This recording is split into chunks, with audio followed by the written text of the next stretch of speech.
رجل تزوج من فتاة لا يحبها ولم يكن يحمل لها أي مشاعر. لم يعرفها جيدا قبل الزواج، لكن والديها أصر عليه أن يتزوج منها. حاول الرجل أن يحبها وأن يتقرب منها، لكن جميع محاولاته باءت بالفشل. وبعد مرور سنوات طويلة على زواجهما، قرر الرجل مصارحتها حتى يتخلص من شعور الذنب الذي ينغص عليه حياته، فهي لا تستحق الخيانة.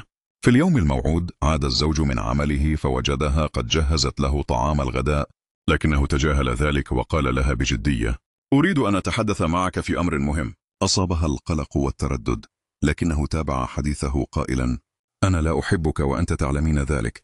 لقد تعرفت منذ فترة على فتاة تعمل معي وأرغب في الزواج منها، ولكن لا أستطيع أن أجمع بينكما، لذلك لا يوجد حل غير الطلاق، لأني لا أريد أن أظلمك.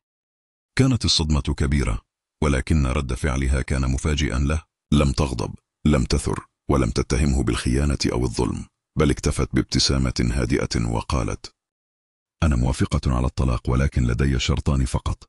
قال الزوج بسرعة وبدون تفكير: أنا موافق على كل شروطك. فقالت الزوجة: شرطي الأول أن تؤجل الطلاق حتى ينتهي ابننا الوحيد من فترة امتحانات نهاية العام، حتى لا تتأثر دراسته ونفسيته بهذا الخبر. أما الشرط الثاني فهو أن تحملني كل ليلة بين ذراعيك من باب المنزل وحتى غرفة نومنا لمدة شهر كامل.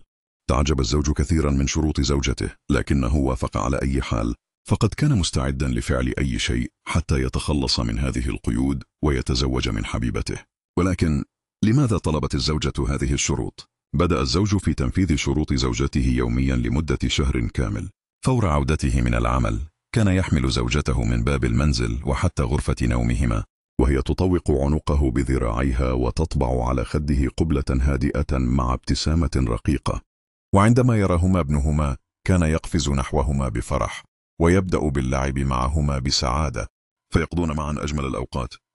مرت الأيام وبدأ الزوج يشعر بشيء غريب نحو زوجته، عاطفة لم يحس بها من قبل، بل إنه أصبح ينتظر لحظة عودته إلى المنزل بفارغ الصبر ليحملها ويلعب معها ومع ابنهما ويقضي معهم أجمل اللحظات. وفجأة شعر بنفور تجاه الفتاة التي كان يحبها في العمل، وبدأ يتجنبها، وبدأت مشاعر حقيقية تنمو بينه وبين زوجته. انتهى الشهر، ولكن العلاقة بين الزوج وزوجته كانت قد اختلفت تماما.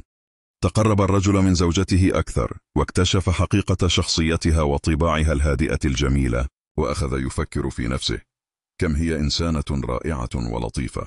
ندم كثيرا على ما كان ينوي فعله، ولكن بعد فوات الأوان عاد الزوج إلى المنزل ذات يوم حزينا يفكر كيف يرضي زوجته ويعتذر منها، لكنه وجدها نائمة على الأرض. اقترب منها مذعورا فوجدها في حالة إعياء شديد. سألها عن حالها فبكت وهي تصارحه بالحقيقة: أنا مصابة بالسرطان، الأطباء أخبروني أنني سأموت خلال شهر، لذلك أردت أن أؤجل الطلاق لأقضي آخر أيامي بقربك.